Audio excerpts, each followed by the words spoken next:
In this episode, Racing Sims 101, an intro, the Florida Freeze, and breakfast under the Bel Air.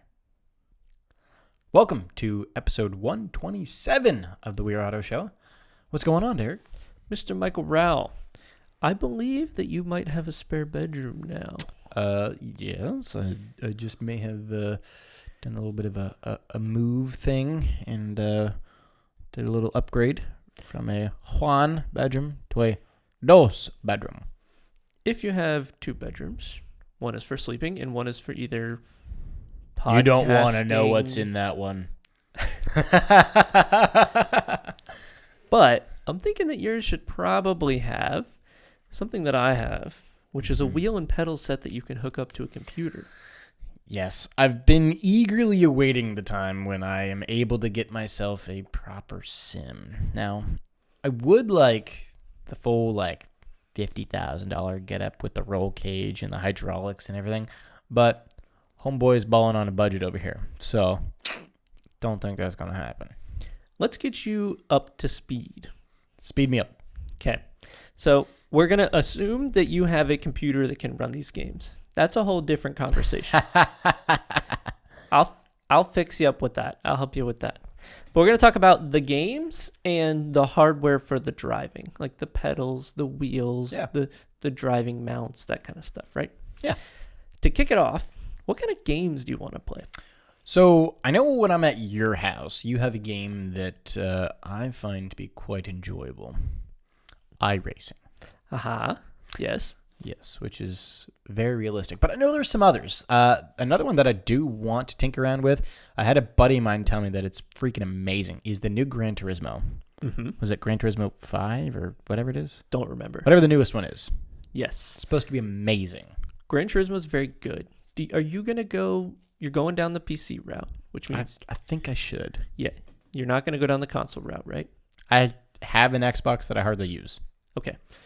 We're assuming we're going down the PC route. You could go down the Gran Turismo route if you're on PC. That's PlayStation and PC. Okay. You could go down the Forza route. Is Forza on PC? Forza is on PC through the Windows Store.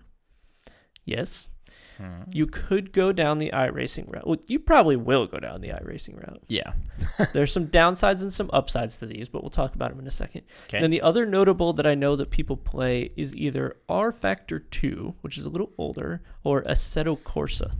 I have heard of Assetto Corsa. I haven't really heard of R Factor. R Factor is a little older, but I think it's got a pretty hardcore fan base to it.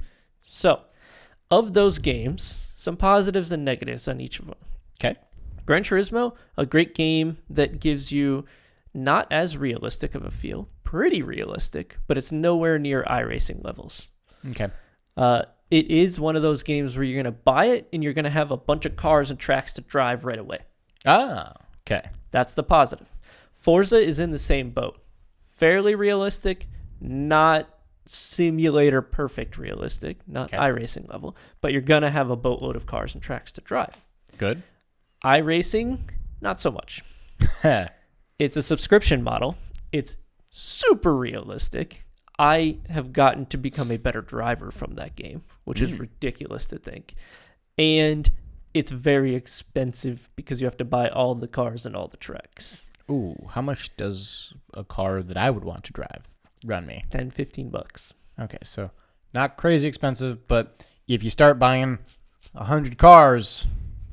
that gets expensive quick. And you're going to need some tracks to race because it changes every week in iRacing too. Do you have to pay for a new track? Yep. Ooh. Yeah. iRacing is the most expensive long-term solution. It is the best solution, in my opinion. But if you want to get up and running quick, Gran Turismo, Forza, Assetto Corsa, R Factor are all good options. Okay. Now we're learning. That actually helped me a lot. Yes, and it means stuff. When you buy iRacing, you will get a specified number of cars. I think it's like 10 or something like that by default, but they're kind of not the cars you want. It's not going to be a GT3 Cup car. It's going to be like a Pontiac Solstice and a Mazda Miata. And let me guess, do you get a track? You get like 8 to 10 tracks as well. So you probably get Lime Rock. You do get LRP. Yeah. Yeah. Lime Rock Park. Yep. And like Suzuka and a couple others. Yeah.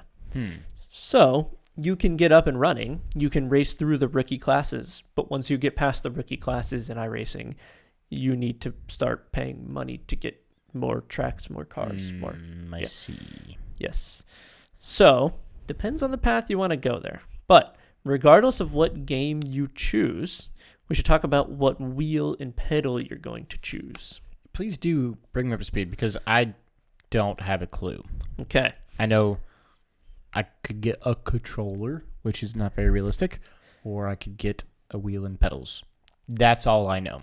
It's very funny on iRacing to see people playing with controllers. Are there people that actually play iRacing with controllers? You can play with a controller. Really? Yes. But you know it's them because it's very twitch, twitch, twitch, twitch, twitch, twitch, twitch, twitch, right? That's it's not funny. a smooth motion into the corner. Yeah. It's a very all the way over or all the way straight or all the way over. Yeah. So That's you funny. can definitely tell when someone's on a controller. That's funny. You're not going to be that guy. I'm not going to let you be that guy. Okay. Please don't. So I'm going to give you the Volkswagen option, and then I'm going to give you the Porsche option for the wheel and pedal set. Thank you for relating that to me. Yes. Your Volkswagen Golf, not even GTI option, just Golf, okay, just a plain Golf, is going to be Logitech. Oh. And this is actually what I have because I just haven't upgraded it and I don't really use it very much. Okay. But the Logitech brand is very plug and play. It's very good. It's going to be wheels that are like this. You're going to have a wheel. You're going to have pedals. I think all the new ones come with a clutch pedal. Mine doesn't even have one because I have an older version. And you can buy like an H-pattern shifter and put it on the side if you want to as well. Yes. Okay. I suggest starting down this path. Okay. This is the Volkswagen path. So this is like the entry level wheel and pedals. Yes. Logitech. I've heard Logitech. I've heard good things about Logitech, right? Logitech In computer world. Mm-hmm. You often hear keyboards, mouse, headphones, that kind of stuff, right? They make solid stuff. It's nowhere near the finesse level that I'm about to show you, but that's okay because you're in the beginning stages and we're balling on a budget. So I say we try to find you one of these. We try to find you one of these that are used off Facebook Marketplace or something like that. Maybe $100 for a wheel and pedal set, I bet you. Oh, well, that's not horrible. No. But let's show you the 911 Turbo version. Okay, hit me. Where the balling on a budget is no longer an option. Oh. There's a company called Fanatec. I've heard of them. I've seen their sponsorships on, I think it's in an SRO series. Fanatec GT America. Yep. It is an SRO series. Get ready, because the prices are not cheap. You just scroll down a little bit. Yeah. An An F1 wheel is $1,700. It's pricey. Like I said, this is the 911, right? But I want you to understand that there's a progression that you can go from here. Okay. And these are kind of cool because you have a base, which is the thing on the right here. It's like the component that the wheel attaches to, and you can change the wheel out. Kind of like you do in a race car where you take the wheel off. It's like a quick release. Yeah, a quick release, and you can put it on. It's the same concept. So what does the base do? The base is what It's takes that box thing. The base takes the input from the game and torques the wheel in your hands. So why is that so intense looking? It gives you the And force mechanical. feedback. Mm. It's a big magnet. It's an electric motor in there that's giving you the Interesting. force feedback. And you'll see some of them will have a Newton meter value associated with them, which is how much torque they can put in your hands.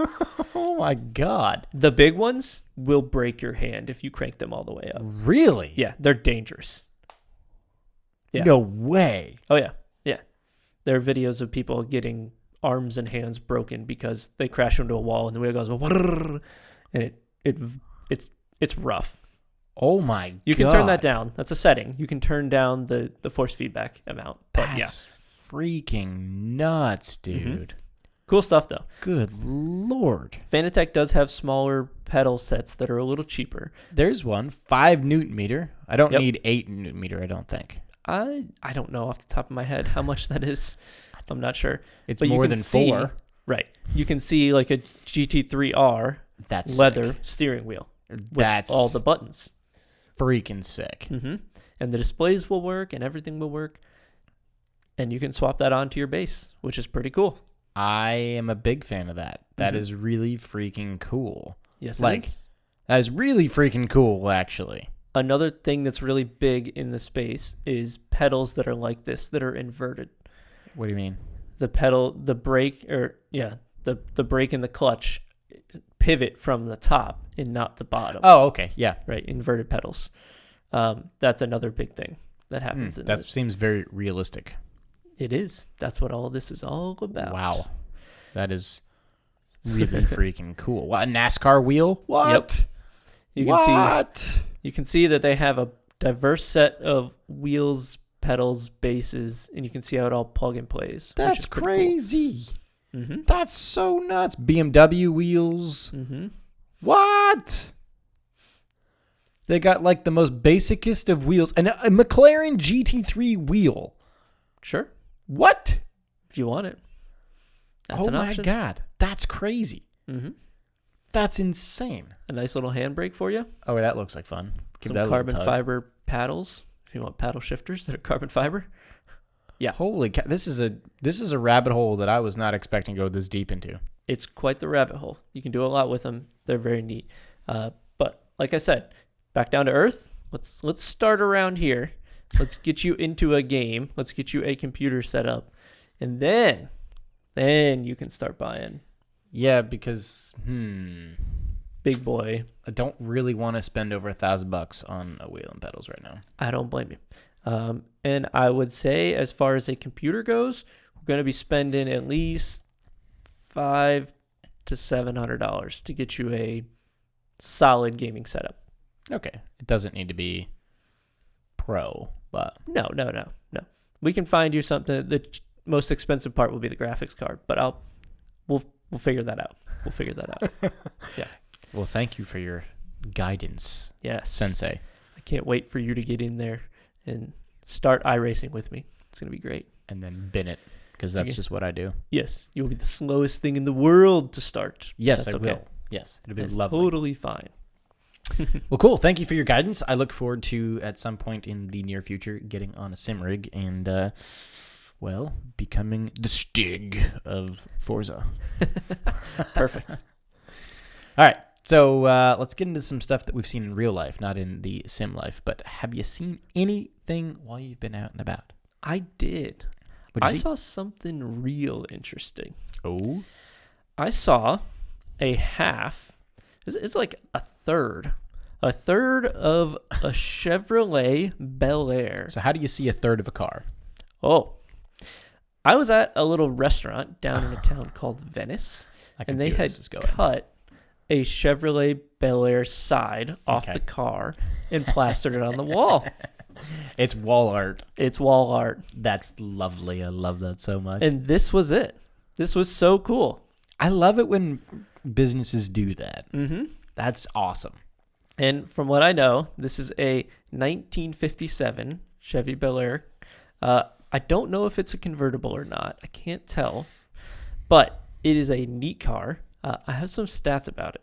Okay, hit me. Before it was chopped into just the side, it would have a 4.6 liter V8, big Okay. engine, Pretty big, yeah. making 283 horsepower. This is the top of the line Bel Air that you can get, by the way. Biggest amount of horsepower as you can imagine.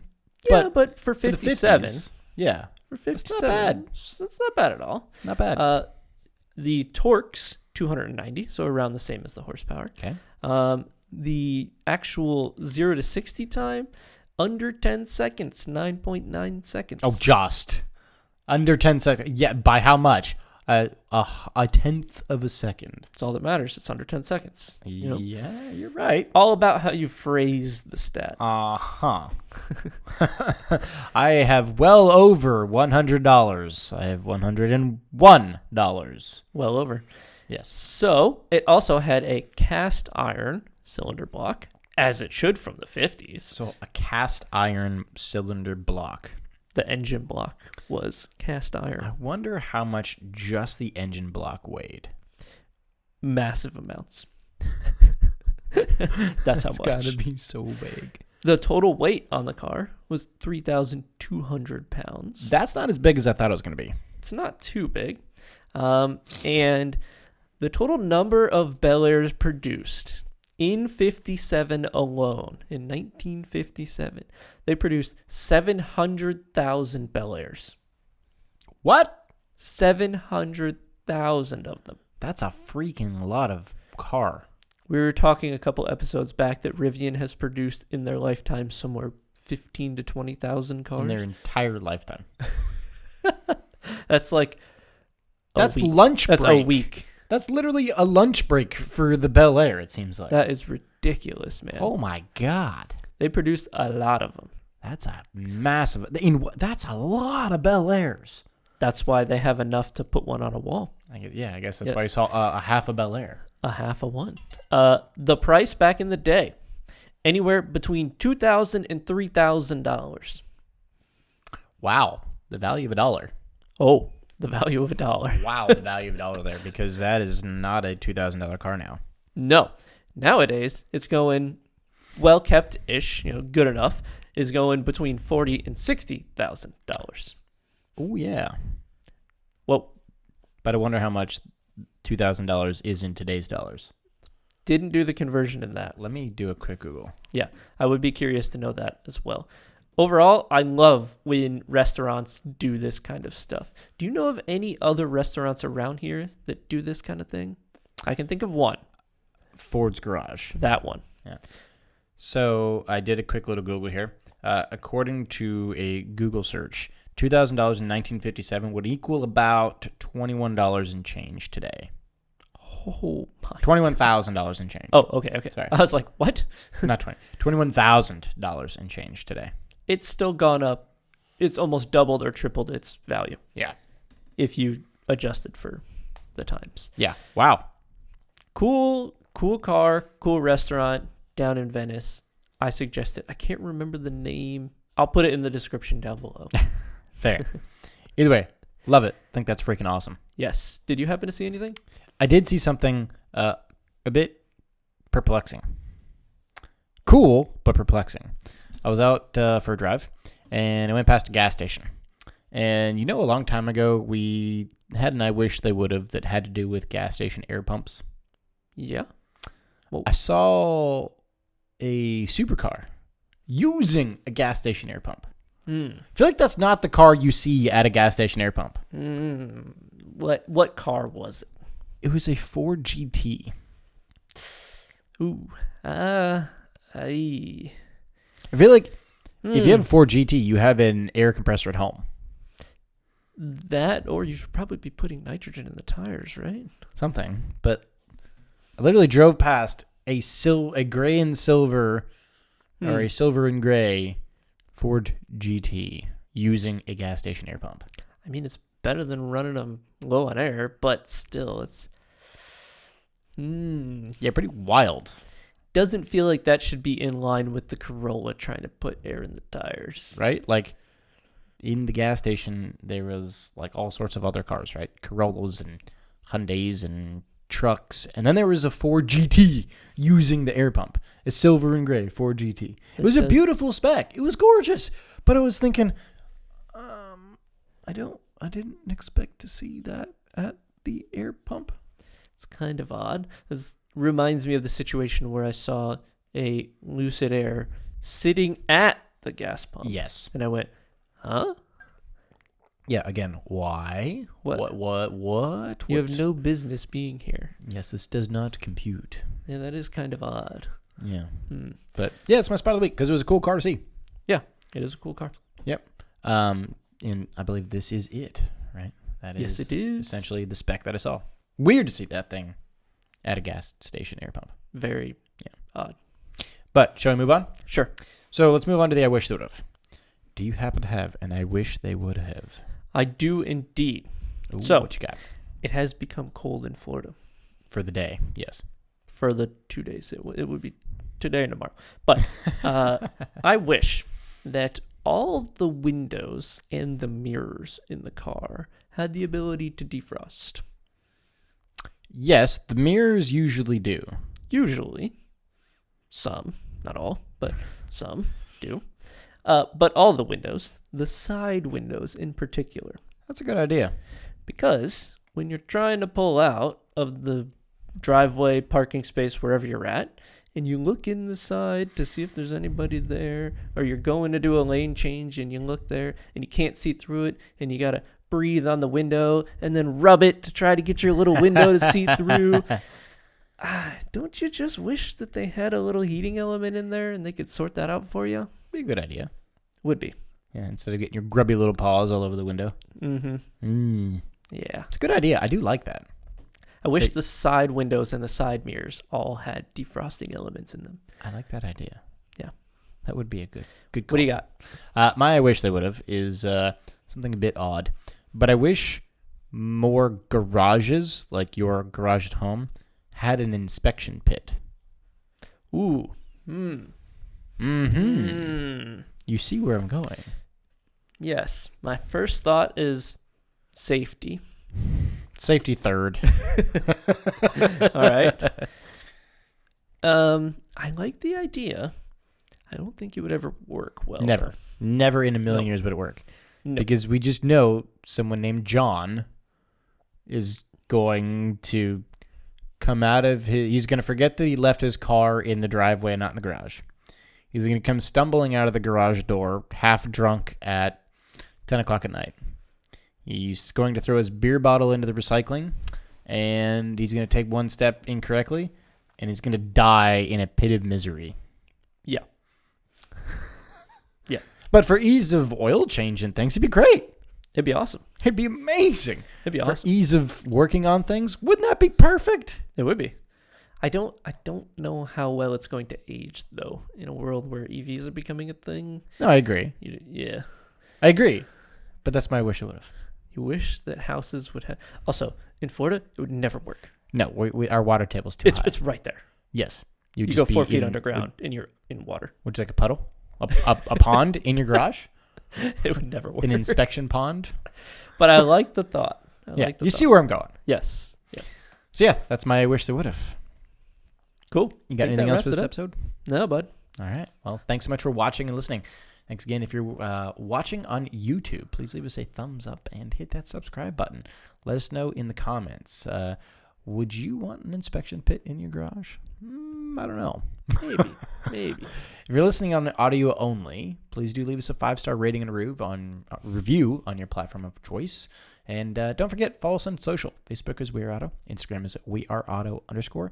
YouTube is We Are Auto. And our website is weareauto.io. It is freaking awesome, and you should go check that out. Sign up and watch some of your favorite past races. So again, thanks so much for watching. Catch you guys in the next one. Peace.